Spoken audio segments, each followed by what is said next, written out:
Welcome to the Executive Innovation Show podcast, where we bring you real executive conversations with industry game changers and thought leaders. We ask the questions you're thinking, what you're scared to ask, and we make your brain hurt afterward. With your host, Carrie Chitsey, co-founder and CEO of One Touch Video Chat, live video interviews, and the nonprofit Humans Helping Humans.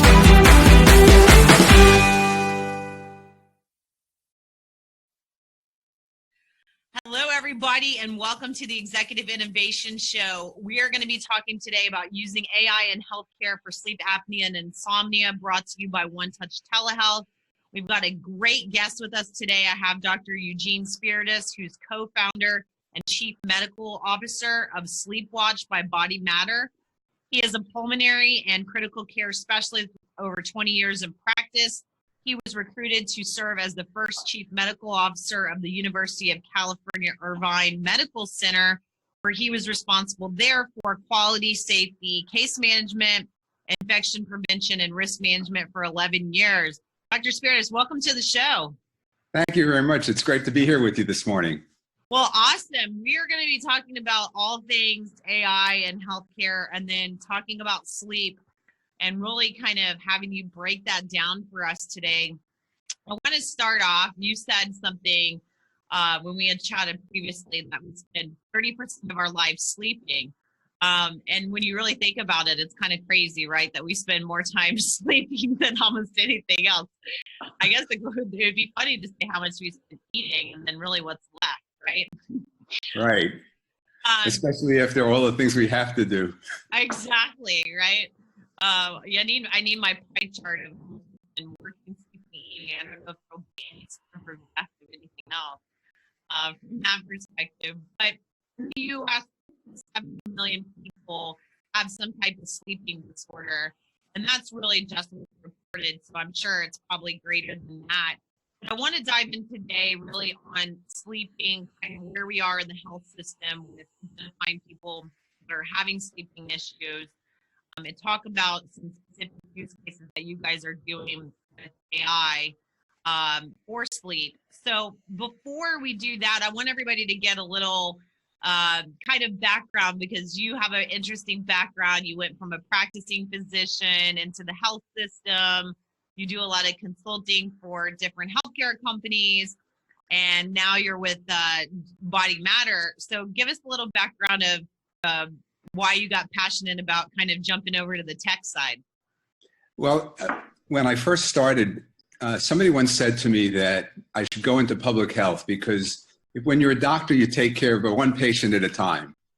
And then after I had done that for 20 years, I thought to myself, there's something better. And I became really interested in quality and wound up as a chief medical officer, now taking care of hundreds of patients in a hospital. And now I've come to the point where I believe that we need to take care of a larger population of people, and we don't do a very good job in the healthcare system taking care of sleep. And technology and artificial intelligence really is something that can really get put out to the masses to help them improve their health and help them improve their sleep. Right. And if you think about healthcare and you use the word healthcare as one word, it implies a doctor. Right. Right now, there's another part of healthcare, which I call the consumer healthcare. Yep. And there's a lot of it going on, whether it's in diet, whether it's in exercise, whether it's in mindfulness. And as medical students, we took care of sick people. And exercising, food, and sleeping are things that normal people do. So doctors have never really been trained to talk about sleep. And sleep is a relatively young field. It's, in practice, sleep labs became available in the 60s and 70s. So doctors have only thought about sleep as, oh, do you have sleep apnea or not? End of discussion. So let's break that down a little bit. My husband has probably the worst sleep ever. And I'm one of those people that, I can lay my head on the pillow and I'm gone, right? And so he always says, God, I wish I could be like you and just go right to bed. I think it's because I go 150 miles an hour all day and my brain's just fried at the end of the day. But let's talk about kind of how sleep has gotten lost in the healthcare system. You know, typically if somebody's having sleep issues and whatnot, you know, they're going to mention it to their primary care physician, and, you know, maybe he or she, you know, gives them some sleeping pills, which is kind of just, you know, a temporary Band-Aid for why they're having sleep issues. So kind of break that down for me of how it, you know, why we have this kind of lost in the healthcare system with sleep. Well, it's really interesting. I was talking to a friend of mine about sleep who has sleep apnea, and he happens to be a physician, and he's an oncologist. And he said to me, you know, that every patient with a cancer has got a problem sleeping. Right. So I said, well, what do you do for him? He said, I don't have time to talk to him. I give him a pill. Right. And if you magnify that and go to family practices offices, you know, the average family doctor spends 12 minutes with a patient in a visit today.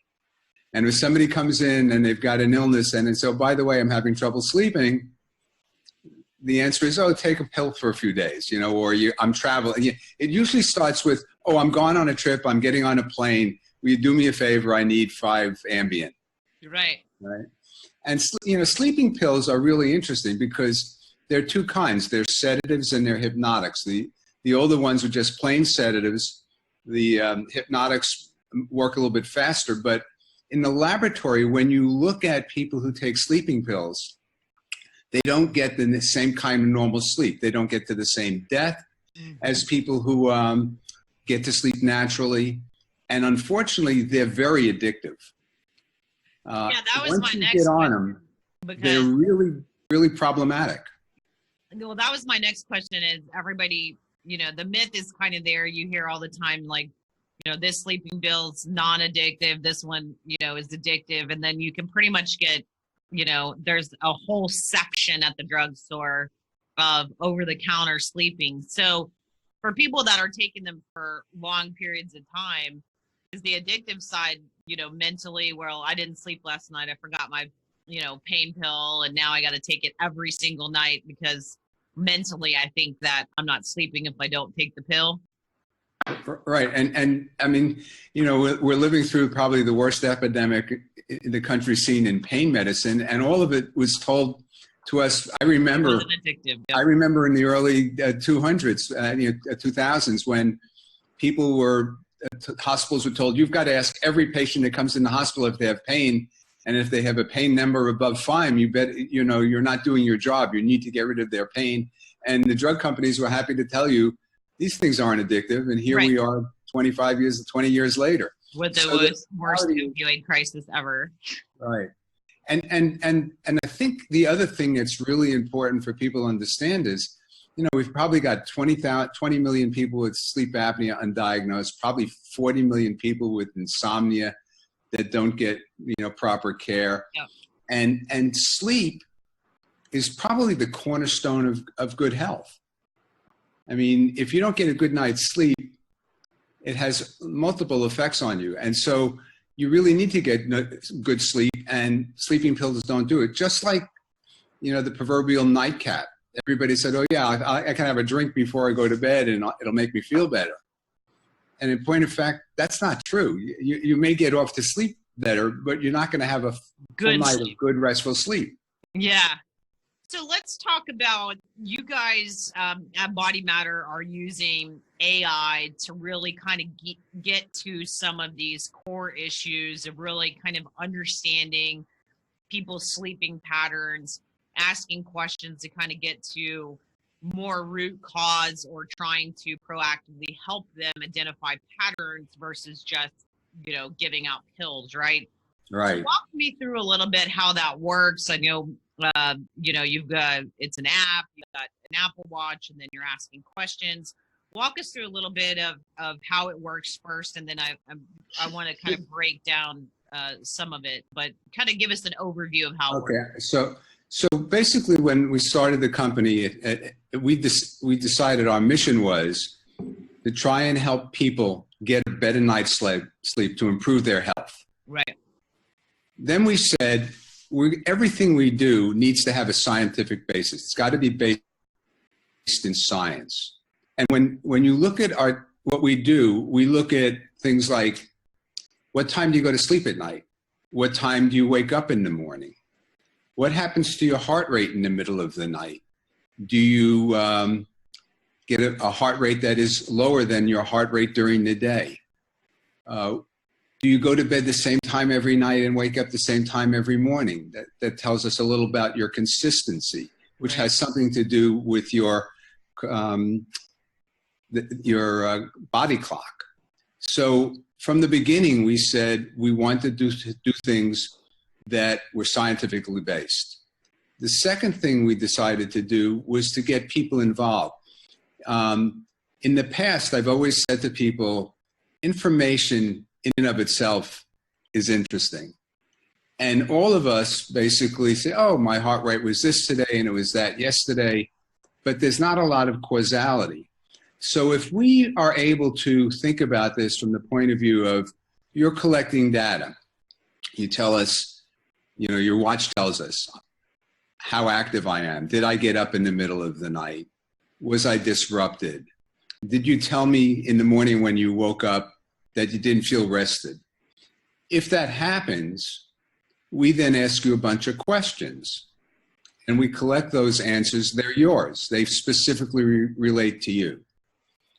So you think about artificial intelligence. Artificial intelligence basically says, oh, I can look at your data over time. And I can tell you, look, you know, we've looked at your data, and when you get 7 hours of sleep, you've told us you have more restful sleep. That comes from artificial intelligence. Right. It's not looking at your, your remembrance. Another thing, suppose you drink alcohol on the weekends, and you track your watch and you track your sleep. If you're like my wife, you'll find out that you have a couple of glasses of red wine and your resting heart rate goes up, your cardiac dipping ratio goes down, both of which are noted to be of long-term detrimental to your health. In fact, there are studies that suggest that if your cardiac dipping ratio doesn't stay above 10% in people with hypertension, in a study done in Israel, that your mortality goes up. Right. So the thing that's really interesting is if you can let people see information in a fashion that really gets them to understand, oh, we've noticed that when you exercise X number of kilocalories a day, you tell us you have a better night's sleep. Or conversely, you drink every night and your cardiac dipping ratio never gets to a level where it should be. Or you don't exercise at all. Yeah. And so the ability to have the artificial intelligence basically look at large groups of data, but really then hone it down specifically to you. Now, our product is free to download, okay, but we have a premium product which allows you to compare yourself to the rest of population of your age, your sex, and your body weight. Right. So then you have an impetus sometimes to say, gee, I'm X years old, you know, and if you're sleeping great, that's fine. Okay. If you're not, maybe it gives you an impetus to say, gee, I better change what I'm doing. Yeah. Because this is not working. So let me ask, walking through from the patient's standpoint, you know, I wear an Apple Watch, I have this app, you start kind of getting some data on my sleep patterns. Are you going to be pinging me through this app to say, hey, Carrie, how was your sleep last night? And I then start kind of answering questions. That's kind of building the AI data on the back end. Right. And saying, hey, Carrie said she didn't have a good sleep. Let's ask her how many cups of coffee she had yesterday, or, you know, did she have any caffeine in the evening? Your system, the AI, kind of pinging me questions based on what I'm answering, tried to then teach me that, Carrie, when you have caffeine past 6 p.m., you sleep 15% worse than when you have it at 3 p.m. Is that kind of back and forth that back and forth, we've made it a little bit easier, because what we do is when you say to us, I don't feel rested, a screen pops up with probably 20 or 30 different things. You know, I got up because of biologic needs. I got up because I was nervous. I had a bad day. The kids came in. The dog bothered me.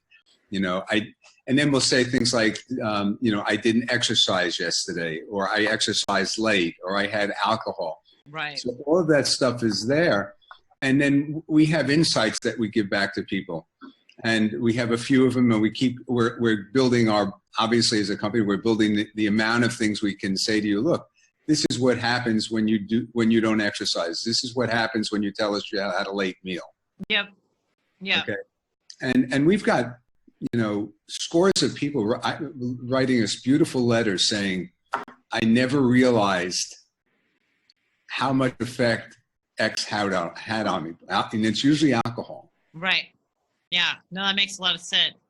So a couple questions that I want to take from kind of the physician standpoint. One, with AI in healthcare, a lot of your local physicians, you know, you have the same problem with like genomics testing, right? Is, you know, somebody has the BodyMatter app, and, you know, they've got all this data, and they walk into their primary care guy and say, you know, hey, I got all this data that tells me, you know, I'm not sleeping well or whatever. How do you interpret it? And you have a lot of these local doctors that, you know, are not used to looking at this type of data, or what does this data mean? Where do you see kind of the future of healthcare with the kind of AI and all this great rich data, and then people kind of taking it to their local doctor? So we've developed a report that our customers can download and take to their physicians, which basically gives them a snapshot in real time that says, this is what we see. This is how long your patient is sleeping. These are some of the symptoms he's told us about, because we do ask them if they have coughing or snoring. Yep. So that we're at least giving them the opportunity to start a trail.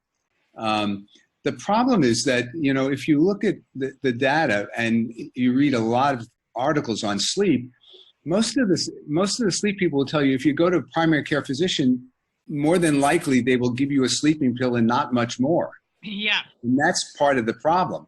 So we've tried to sort of educate our customers, and one of our biggest challenges to continue to educate people about how important sleep is, how complex it is. It's not just a matter of, oh, everybody sleeps. What happens in sleep affects your entire body. During the early evening, you know, early part of your sleeping, you're resting, you know, hormones are changing, your brain is shutting down, your heart is, you know, is resting and giving itself a chance. And then later in the evening, times when your brain is able to process, to help you remember things that are important to you. So if you have fragmented sleep, you either can affect hormones, you can affect almost everything in your body. And people don't really understand that. That's part of, I think, our goal is to try and be part of the discussion that says, look, in 1940, people got on average 8 or 9 hours of sleep.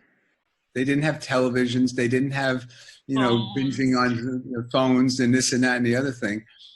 And since the 1940s, there's an obesity epidemic. There's a cardiac epidemic.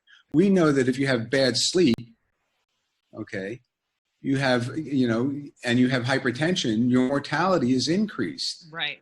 There's now really good data that suggests that if you have congestive heart failure or atrial fibrillation or hypertension, and you haven't had a sleep study, you ought to go out and get one, because you're at risk to have sleep apnea. Yeah. So the reality is, we as physicians have never really thought about the complex problems of sleep. It's only recently that that's happened. I mean, all you have to do is pick up Ariana Huffington, or, you know, or Matthew Walker, who wrote a book on why we sleep, or Bill Gates this week, or, you know, Mark Benioff from Salesforce, all the people talking about sleep. So it's now on people's mind.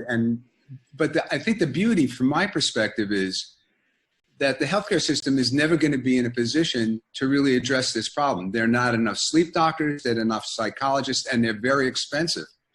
Artificial intelligence, with thinking about our artificial intelligence as your own personal, sleep assistant. coach. Yeah. Giving you information. And we're seeing AI in healthcare and other areas that have these shortages and that have these kind of chronic conditions. And I think it's doing a great job taking, number one, figuring out the data, as you said, kind of the science and where to direct it. And then with things like remote patient monitoring, with telehealth, you're then able to, there's a lot of digital coaches now, right? That are nutritionists. Maybe you're not sleeping because of you're overweight, or there's diet issues or things like that, where you can take these AI, you can, get these people on the right track. And then if they want to talk to a sleep specialist or talk to a nutritionist or talk to things like that, you can connect them with things like telehealth, whether I'm sitting in Austin, Texas, and that person's in, Dallas or California or wherever it may be. Obviously, if it's a doctor, we've got, state lines or whatever, but I don't really care if I'm connecting with a nutritionist, if they're, in San Diego, if they're in Austin, if I like them, there's that human connection, whatever. In this digital world in which we live in, there's going to be a lot of, we're never going to replace that, physician, human interaction. But if we can, as you said earlier, and we talk about it all the time, is, the doctor's spending on average with you, 12 minutes. And in telehealth, it's 4 to 7 minutes because you have the efficiencies. As you said earlier on, which I'm a huge fan of, is, you were practicing, it was 1-to-1, then you were in the system, it was hundreds, thousands, and whatever. Now it's millions. Now it's millions. We can't solve a lot of these health issues. There's a lot of physicians that are going into tech and being entrepreneurs. For exactly what you said is, you can only see so many people in the four walls, right? Right. So how do you really figure out a combination of technology, AI, human interaction to solve problems at scale? Well, what I'd say to you is that, if you have money, you can have a trainer, you can have a dietitian, you can have all the things you want. Right. But right now it's a watch. Our app will be on a smartphone without a watch in some way, shape, or form. Yep. So think about the fact that you could basically have a sleep coach in your pocket for maybe, 15 cents a day. Right. The cost of cost of a Starbucks once a month, or less than that actually. Yeah. To have somebody help you, and if it's sleep, and now you look at Peloton has a bike in your home. That's what I was just about to say. Okay. Yeah. I mean, all of those things and you can tell somebody, look, you can't afford a Peloton, but I can tell you can walk. Right. You can go out and exercise by walking, and the watch will tell you, gee, how many steps did you take, or your. So the reality is, as I said to the beginning, healthcare, when you put the words together, means a doctor or a specialist. Yep. When you take the words health and care, I look at it as that's your personal ability, how you as a person. And the reality is that, lifestyle things, the things that affect insomnia. Yep. Okay. Our life for people with insomnia. Okay.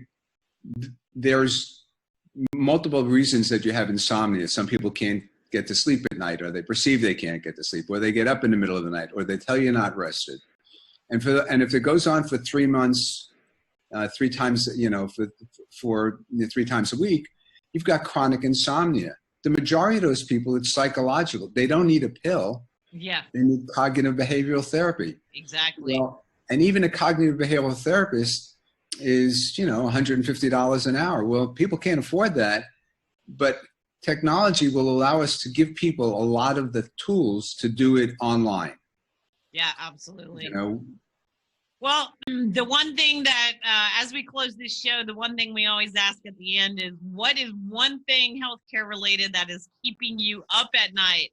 And we ask it on every show, and it's funny that we're doing sleep. So what's keeping you up at night? Actually, I get a good night's sleep, and I try to make sure I do. But the thing that I think about the most is, how do we make this accessible for millions of people? How do you do it cheap enough, smart enough, so that people can take control of their lives? Yep. We believe that technology with science base, with your own personal information, is probably the cornerstone of improving your health. Yep. Because if you don't get a good night's sleep, it's very difficult to get on a diet, because sleep affects the two hormones that are related to satiety and hunger. Yep. Okay. And if you get up in the morning and don't feel well, you're less likely to go to the gym. You see that with, truck drivers who have problems, and the fact that we hope that it'll be able to tell people, hey, look, you've had a bad night's sleep. We're not going to diagnose at this point that you have insomnia, but we can say, look, it appears that you're not going to sleep, or you're telling us you're having trouble getting to sleep. You're telling us that you have trouble waking up in the middle of the night, and you tell us you're tired in the morning. Can we develop programs that at least help you get down the road to do that?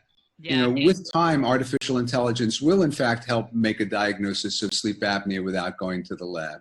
Yeah, that's some people are, or at least if they're not they won't make the diagnosis, but they will at least point you to the proper way to make a diagnosis.